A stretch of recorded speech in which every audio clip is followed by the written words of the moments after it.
thousands, dozens of thousands of Ukrainians been killed on this direction, defending this part of Ukraine. But I don't need to waste time on historic issues, reasons why he began, all this, I think, bullshit, what he's raising with Americans and etc., that it's not simple things. But I didn't want to hear, with all respect, I didn't want to hear some support of Russians. I don't know about it. But they have some relations, I'm sure. And that's why, for me, sometimes it's very, very painful that his attitude to Putin is sometimes. Sometimes I sit and ask myself why the MAGA has bootlickers, because I truly can't fathom someone supporting this group of people. And look, today, right now, we're about to see something that I think cuts straight through every bit of spin you've ever heard. President Zelensky, the actual wartime leader of Ukraine, sitting down with Piers Morgan. Uncensored, unfiltered. And this is happening, mind you, just days after the Geneva peace talks completely fell apart. Collapsed. Done. Nothing. 4 years. Let that sink in for a moment. We are nearly 4 years into this nightmare of a conflict, and do you remember what a certain someone said? That he'd have this sorted in 24 hours. 24 hours! I'm sorry, I must have missed it. Did I blink? Because last I checked, Ukrainian cities are still being shelled, civilians are still dying. And the man who promised a swift resolution is apparently too busy. What exactly? Pressuring the victim to hand over their land? This interview, this is different. This isn't Zelensky at the UN, reading prepared remarks. This isn't a polished press conference with careful diplomatic language. This is a man who has been pushed to the absolute edge, speaking directly to Western audiences. To us. To you. And I have a feeling he's not holding back. The Geneva talks. Let's just pause on that for a second. The entire world was watching. There was supposedly progress. And then nothing. Russia stalling, demanding Ukraine surrender territory, and the Trump administration reportedly pushing Kyiv to make concessions that no sovereign nation should ever have to consider. It's maddening. So we're going to watch this together. I haven't seen all of it yet. But what I'm reading, what I'm hearing, Zelensky drops the diplomatic niceties and says exactly what he thinks about the negotiations, about Trump, about all of it. And honestly, I think we all need to hear it. If you love watching me unravel disasters like this, please click that subscribe button. 4 years ago, Vladimir Putin launched a war he believed he could win in 4 days. More than 1 million of his men have been killed or wounded since then, so have more than 500,000 Ukrainians. And we're more than 1 year into a presidential term that was supposed to stop the killing in 24 hours. A lot has changed in 4 years, and not just the lives of the millions of people living with grief. President Zelensky, revered as a Churchillian hero, became a bogeyman for US conservatives who want nothing to do with the war. The Ukrainian flag is no longer the prevailing symbol of struggle, flying above official buildings and emblazoned on social media. First it was Gaza, now it's Iran. The war itself has changed. Ukraine has moved from defense to attack, with audacious drone strikes on Russian soil. But despite all of this, the big picture, frustratingly, looks exactly the same. Europe is not doing enough to solve a war on its doorstep. The US is giving Ukraine enough to survive, but not enough to win. Russia, we're told, can't possibly sustain those losses, but is also strong enough to raid the rest of Europe if Putin isn't stopped. And most importantly, neither side wants to blink. As we prepare to record this interview, Trump-brokered peace talks in Geneva have reportedly ended in acrimony. The US president is pushing for Ukraine to make concessions. The Ukrainian president, Volodymyr Zelenskyy, says that isn't fair and the pressure should be put on Russia. Well, President Zelenskyy joins me now on Uncensored. President Zelenskyy, it's great to talk to you again. Thank you very much. Hello, everybody. Maybe good evening. I don't know. We live in different countries. So hello, thank you for invitation for this dialogue, Piers. President Zelenskyy, I came to Kyiv and interviewed you 4 months into this war. And I was struck then by the extraordinary spirit of you and your First Lady and your people. Ukraine was united, it was resolute, and it was prepared to do whatever it took to win this war. Many people feared that Ukraine would be taken quickly by Russia's forces. That hasn't happened. As we approach the 4th anniversary, what are your feelings about this war and where Ukraine now is? Thank you very much. And of course, it's people more tired than it was the first year of the war. It's understandable. Yes, because it's long war, big land war, and now with new technologies, with drones and etc. So another war and cyber war. So hybrid war. So I mean, this of course it's was difficult, a terrible winter. We still have winter, but mostly, of course, it's in the past. But it was terrible because they understood. I mean, Russians, they understood they can't have success. They can't have successful goals what they had before on the front line. So they're not winning on the front. That's why they decided to make chaos, or to try to make. Now we see to try. Right, so 4 days. Putin thought he'd waltz into Kyiv in 4 days. And here we are, 4 years later, and the man's lost over 1 million soldiers. 1 million. I need you to sit with that number for a second because it's staggering. And Zelensky there, did you catch it? The exhaustion in his voice? A little more tired, Mamar, he says. A little more tired. That's the understatement of the century, coming from a man who hasn't had a proper night's sleep since February 2022. But here's what gets me, what really gets me about this whole thing. Trump stood on stages, rallies, interviews everywhere, boasting that he'd end this war before he even took office. Remember that? The great deal maker. The man who supposedly had this special relationship with Putin. And now we're over a year into his second term. And nothing. Worse than nothing, actually, because now he's apparently decided the solution is to lean on the victim, not the aggressor. And can we talk about what Piers said there? Enough to survive, but not enough to win. That line should haunt every single Western leader. We've been drip-feeding Ukraine just enough weapons to keep dying slowly, instead of committing to actually letting them finish this. It's cowardice dressed up as strategy. Zelensky mentions the terrible winter, the drone strikes, the chaos Russia's trying to create when they can't win on the battlefield. This is a nation being ground down while the West debates and dithers. Unbelievable. When we supported big compromise, as Americans proposed us during the meeting in Saudi Arabia, they proposed ceasefire and to speak about other territories which are temporarily occupied only in diplomatic way. Only diplomatic way, but first to make ceasefire, and ceasefire from the point where the sides of the war stay. And it was a big compromise for us because we always said that about accountability. We spoke about it and we said that they have to go out from our territory. And then they said, Americans said, look, let's try to find a way how to stop, how to make ceasefire, move this battlefield just to the diplomatic way. And then during diplomatic conversation, you will decide. I mean, you Ukrainians with Russians and with our also mediating role that Americans said, but it will be after. And that was 1 year ago. And now we are at a little bit other position when Americans said, look, we have to speak about free economic zone. We said that, look, guys, we are at the same, by the way, your American position, which been proposed in Saudi Arabia. But okay, we are not delaying everything. That's why it's my position, Piers. I want to support any kind of format, not to speak dialogue. And that's why. But it doesn't mean that I will accept everything, just accept to withdraw from our territory, even from the territory which we control, like now the proposition of Russian sounds. So they said that their proposition for Ukrainians to go out by forces from the part of the, it's a part of Donetsk region territory, just to withdraw by ourselves. And the war will stop. But we can't just withdraw. I mean, it's unbelievable how it can be. It's our territory. And of course, this is also our territory, which is temporarily occupied. That's why it's not just occupied, it's temporarily occupied.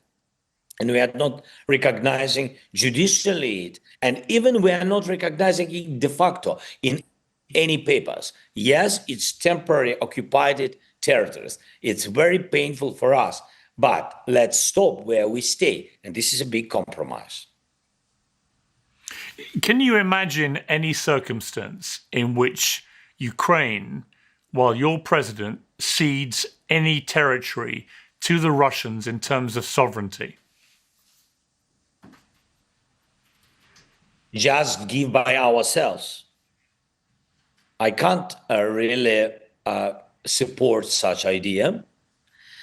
And I think that in any very difficult circumstances, I'm not sure that our people will be ready because, as you said, thousands, dozens of thousands of Ukrainians have been killed on this direction, defending this part of Ukraine. And I just want to tell to everybody, it's not only about morality. But morality, by the way, is very important for us, very important. Like values, like freedom, it's not just empty words. For us, it's very important. That's why such strong answer was from the first day of this war. Hold on. I need to process what I just heard because this is absolutely mental. So let me get this straight. The Americans proposed a ceasefire in Saudi Arabia a year ago. Ukraine agreed to that framework, painful as it was. And now? Now the goalposts have shifted entirely. Russia's demanding Ukraine withdraw from territory it currently controls, their own land. Territory they're defending right now with Ukrainian blood. This is what compromise looks like in Trump's world, apparently. The victim surrenders more. The aggressor gets rewarded for aggression. How does that make any sense to anyone with a functioning brain? And here's what the clip doesn't tell you. Those Geneva talks that just collapsed 2 days ago? Reports suggest Russia spent the entire time stalling. Delay tactics, running out the clock whilst Ukrainian civilians freeze through another brutal winter. Putin doesn't want peace. He wants exhaustion. He wants the West to pressure Zelensky into giving up what Russia couldn't take by force. Zelensky said it perfectly there. Morality isn't an empty word for Ukrainians. Tens of thousands died defending that exact territory, and now someone's suggesting that they just walk away, hand it over. I'm sorry, but when did international diplomacy become, give the bully your lunch money and maybe he'll stop hitting you? Because that's precisely what's being asked here. The sheer audacity of pressuring the country being invaded whilst treating the invader like a legitimate negotiating partner. It's morally bankrupt. Full stop. Very constructive. We supported the idea, which was previously, I think that you remember Saudi Arabia. It was almost 1 year ago when we supported big compromise as Americans proposed us during the meeting in Saudi Arabia. They proposed ceasefire and to speak about other territories which are temporarily occupied only in diplomatic way. Only diplomatic way, but first to make ceasefire, and ceasefire from the point where the sides of the war stay. And it was a big compromise for us because we always said that about accountability. We spoke about it and we said that they have to go out from our territory. And then they said, America said, look, let's try to find a way how to stop, how to make ceasefire, move this battlefield just to the diplomatic way. And then during diplomatic conversation, you will decide. I mean, you Ukrainians with Russians and with our also mediating role that Americans said, but it will be after. And that was 1 year ago. And now we are at a little bit other position when Americans said, look, we have to speak about free economic zone. We said that, look, guys, we are at the same, by the way, your American position, which been proposed in Saudi Arabia. But okay, we are not delaying everything. That's why it's my position, Piers. I want to support any kind of format, not to speak dialogue. And that's why, but it doesn't mean that I will accept everything, just accept to withdraw from our territory, even from the territory which we control, like now the proposition of Russian sounds. So they said that their proposition for Ukrainians to go out by forces from the part of the, it's a part of Donetsk region territory, just to withdraw by ourselves. And the war will stop. But we can't just withdraw. I mean, this It's unbelievable how it can be. It's our territory. And of course, this is also our territory, which is temporarily occupied. That's why it's not just occupied, it's temporarily occupied. And we are not recognizing judicially it. And even we are not recognizing it de facto in any papers. Yes, it's temporarily occupied territories. It's very painful for us, but let's stop where we stay. And this is a big compromise. Can you imagine any circumstance in which Ukraine, while your president, cedes any territory to the Russians in terms of sovereignty? Just give by ourselves. I can't really support such idea.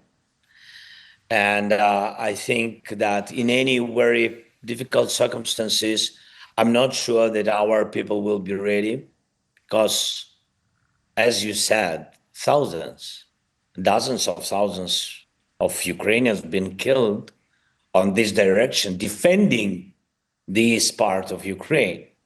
And I just want to tell to everybody, it's not about only about morality.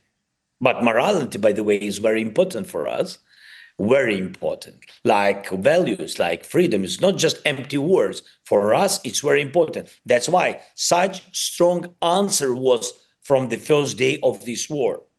And there it is, right there. Did you catch that? Russia's red line isn't just about territory.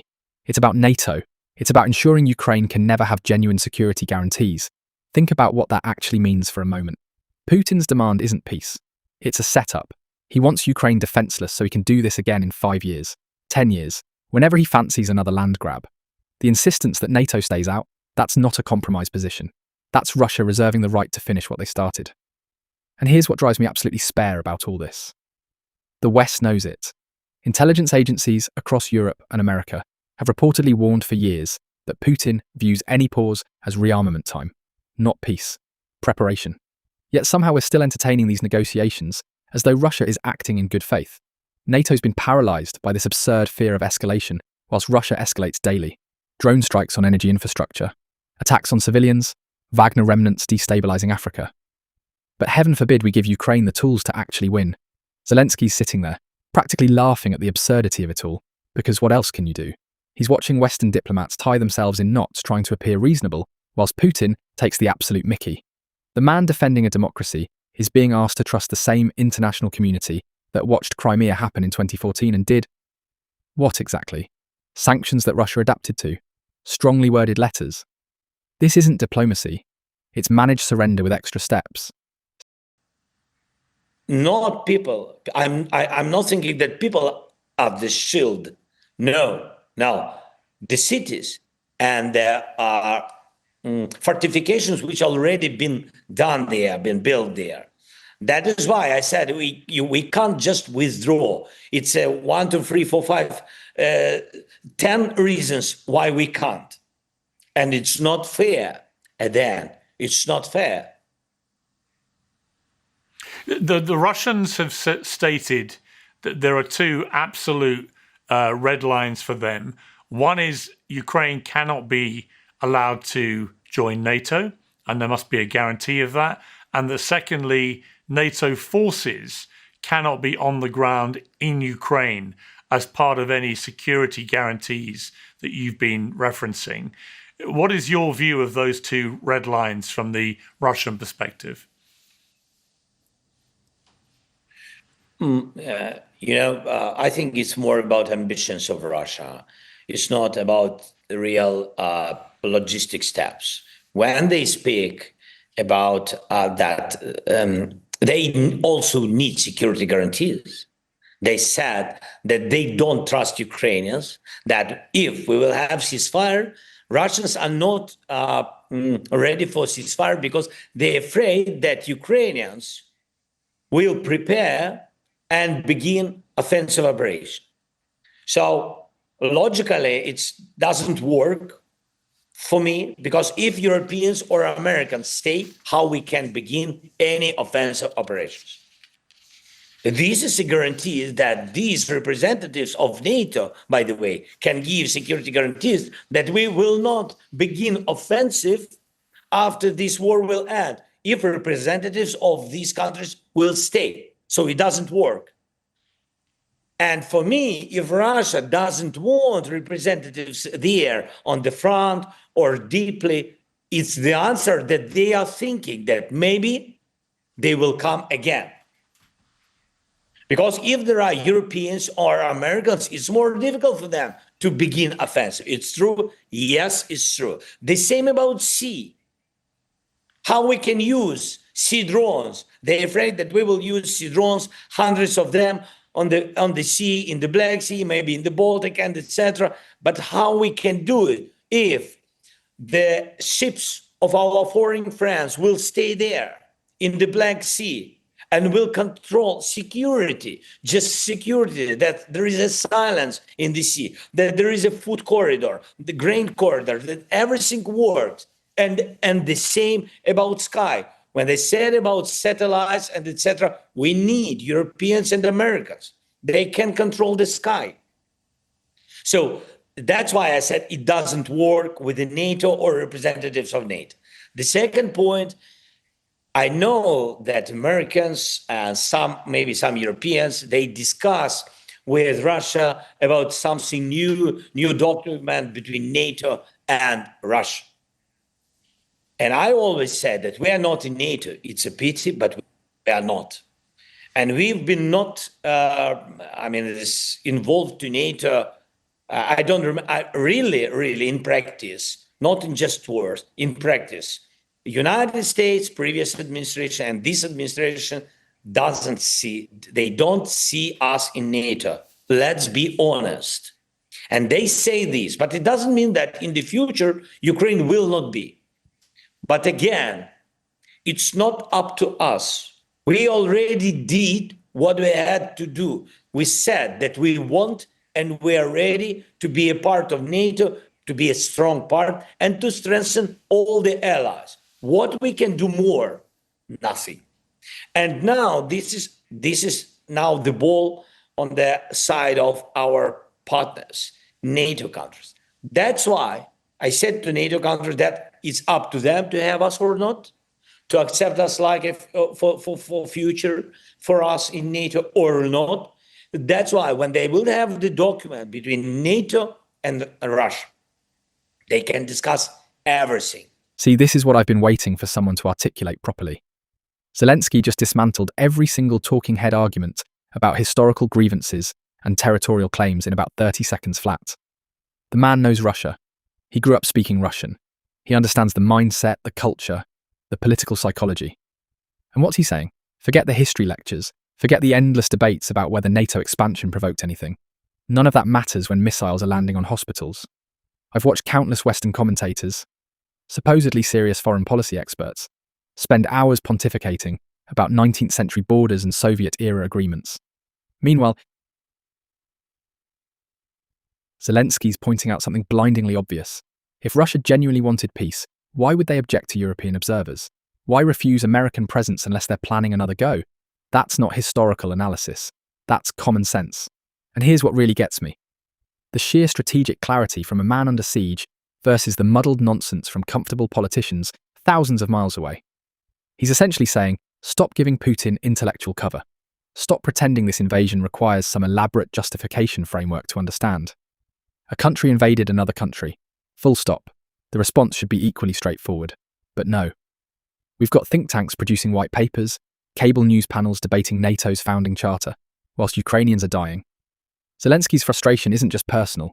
It's watching the West intellectualize his country's destruction whilst refusing to actually help stop it.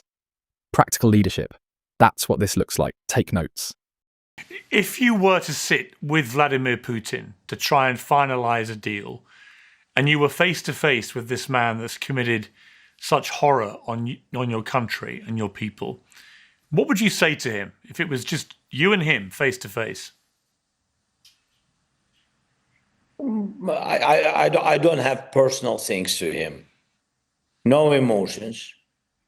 No emotions. Just I have understanding how really try to finish this war in the,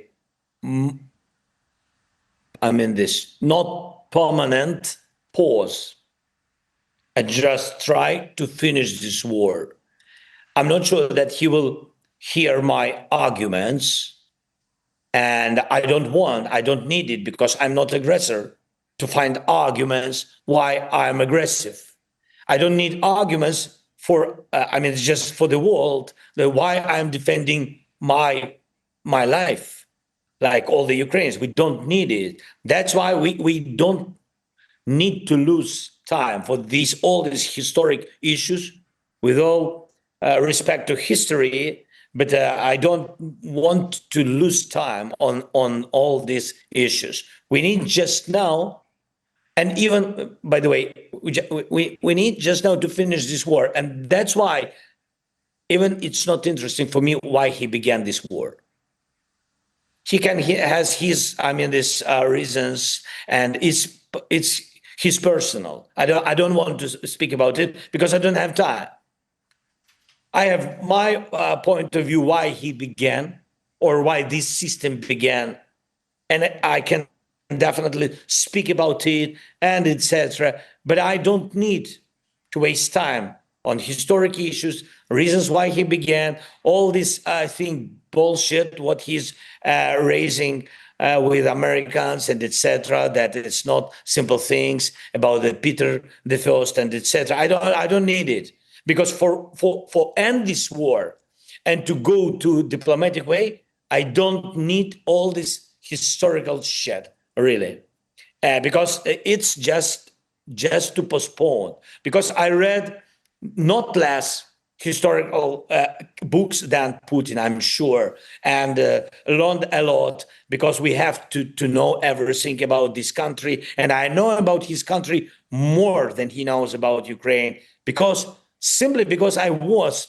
in Russia in so many cities, and knew a lot of people, and so many times, and he've never been so many times in Ukraine, and he was only in the big cities. I was from small cities, from the northern part to the southern part, everywhere. I know their mentality. That's why I don't want to lose the time on all these things.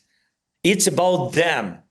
They decided to have such system. Russians decided to change themselves. Russians decided that they need new Tsar, but it's up to them. But there is a security things. There is a big war against us. There is our lives. The only thing what I want to speak with him, that I think that we need to manage most successful way. Successful, I mean this quick way, without not too much losses again and again, to end this war. And that is why, I want to speak only about such things. President... That last bit. I don't have personal things to him. No emotions. That's chilling, actually. Not in a bad way, in a devastatingly professional way. Think about what Zelensky's been through with this administration. The man flew to Washington, stood in the Oval Office, and according to multiple reports, was essentially ambushed into signing a minerals deal that critics called exploitative. He's had Trump publicly suggest Ukraine should just accept territorial losses. He's watched American aid get weaponized as a bargaining chip rather than delivered as allied support. And yet, no emotions, no personal grievance, just pragmatic focus on ending the war. Compare that to how Trump handles the slightest perceived disrespect. A comedian makes a joke, and suddenly it's a national emergency. But Zelensky, his country's been invaded, his people are dying. America's supposedly closest ally is pressuring him to surrender land. And he's sitting there saying he doesn't need emotional satisfaction. Here's what strikes me about the alliance dynamic, though. Ukraine's been treated less like a partner and more like a project. The aid comes with strings. The support comes with lectures. The weapons come late, come limited, come with restrictions that benefit the supplier's political optics more than Ukrainian survival. Zelensky calling it out without directly blaming one administration? That's diplomatic genius. He knows he needs America. But he's also letting everyone watching understand that Ukrainian sacrifice hasn't been matched by unconditional American commitment. That's not ingratitude. That's honesty about a profoundly unequal relationship. When you had the now infamous shouting match with President Trump and Vice President Vance in the Oval Office, the world watched on in horror, I think. But I made the point at the time, and you can correct me if I'm wrong here, that I suspect that you guys have had quite a few quite fiery conversations behind the scenes during this war. The only difference is that this time it was in public and the world was watching. Is that true? You know, have you behind the scenes had a lot of fiery, passionate arguments like that? First of all, I mean, we had absolutely different conversations with Americans, and as I had a lot of different conversations with Biden administration, and I had with Europeans a lot of conversations, and of course I had during this year conversations with President Trump and his team. Different.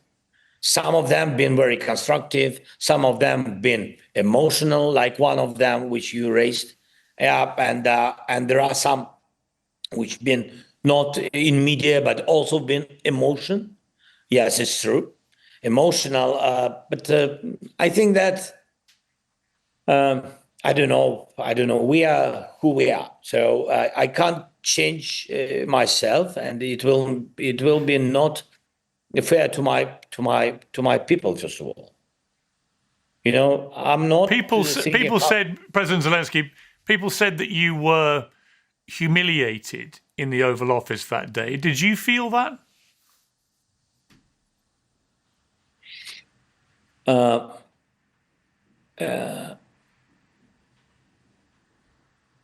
Not me. I had feeling that that Ukraine was in the position, and our people, you know, after all these days and years, and after all this pain, I thought that it was not how to say справедливо, it's fair. No, yeah, it's not. It was not just to us. It was not simply what not just to us. Even not the words of president. I'm not about the words. I'm speaking about the situation.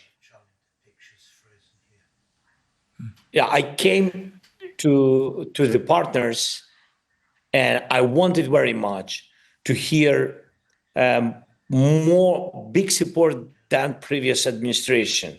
Yes, I wanted because I knew that President Trump, that he's strong person, and that's why I wanted to have strong support. And but even not, it's not my decision. I mean, it's a decision of sovereign country. But I didn't want to hear, with all respect, I didn't want to hear some support of Russians, and that's why my reaction was my reaction, and that's it. What can I say? I wanted to have strong support. Those words are they're sitting with me now. Because here's what Zelensky's actually describing, right? He walked into that Oval Office reasonably expecting, that a new administration claiming to be tough, claiming to be strong, would channel that strength toward the actual aggressor. Instead, what did he get? Pressure on Ukraine, sympathy toward Russia. And I need everyone watching to really absorb what he said there. He didn't want to hear support for the Russians.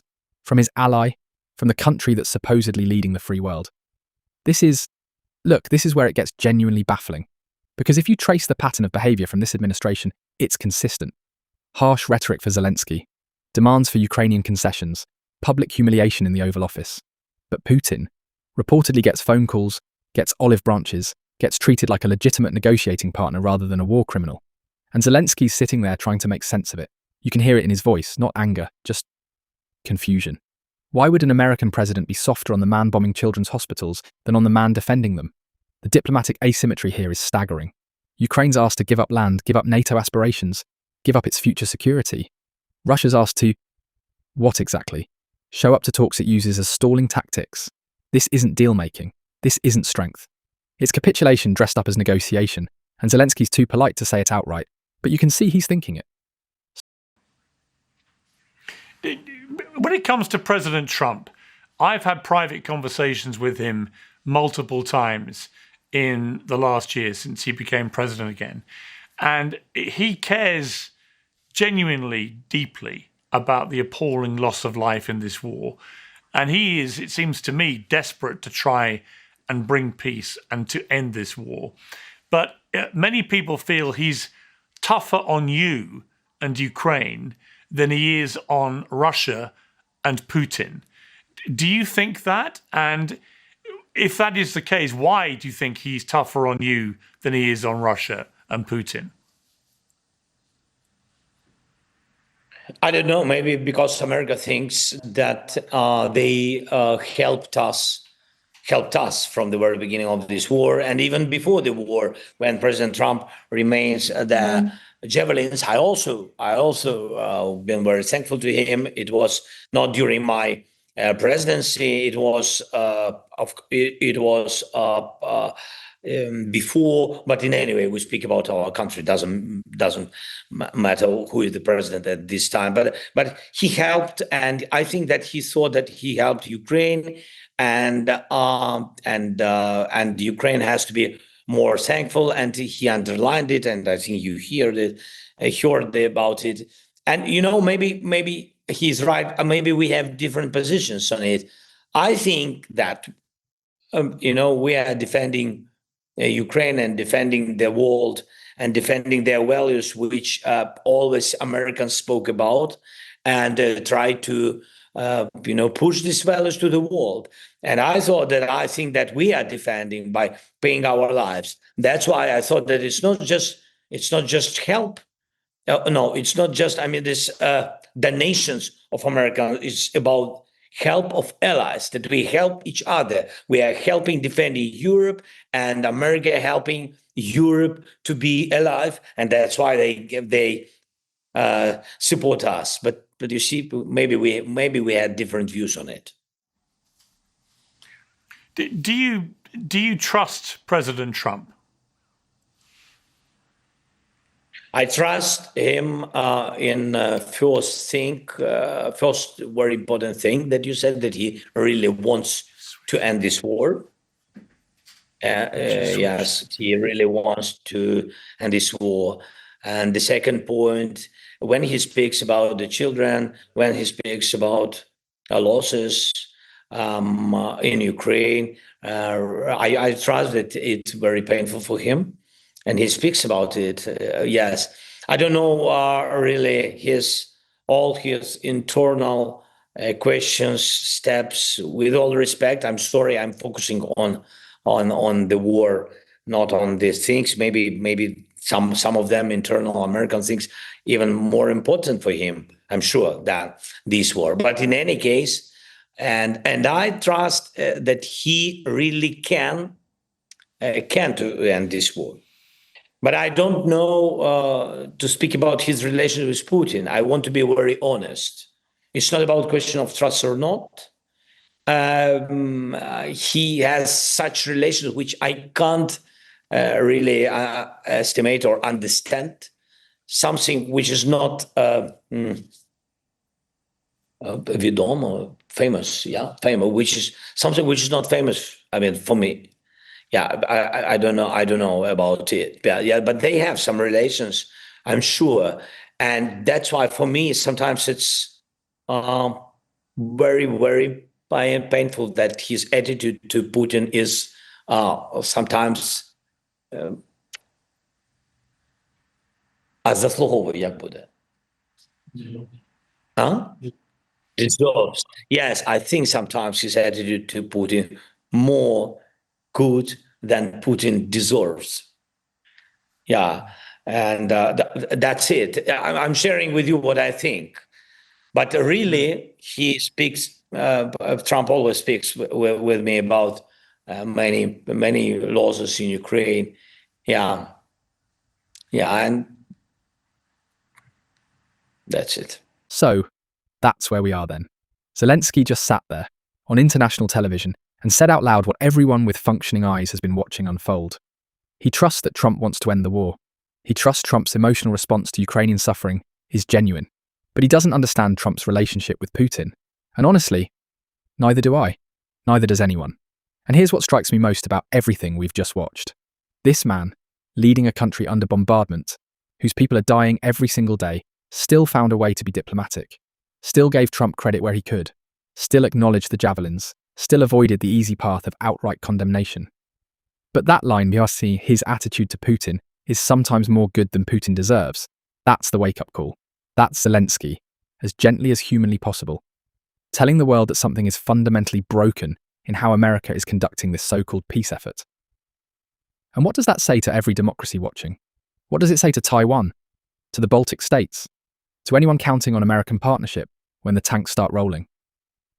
This interview wasn't just about Ukraine. It was about whether Western allyship actually means anything anymore, whether we're willing to stand with nations defending themselves, or whether we'll keep asking victims to negotiate with their attackers while we wring our hands from a distance. Zelensky's resilience isn't just admirable, it's a mirror. And frankly, what it's reflecting back at us should be deeply, deeply uncomfortable.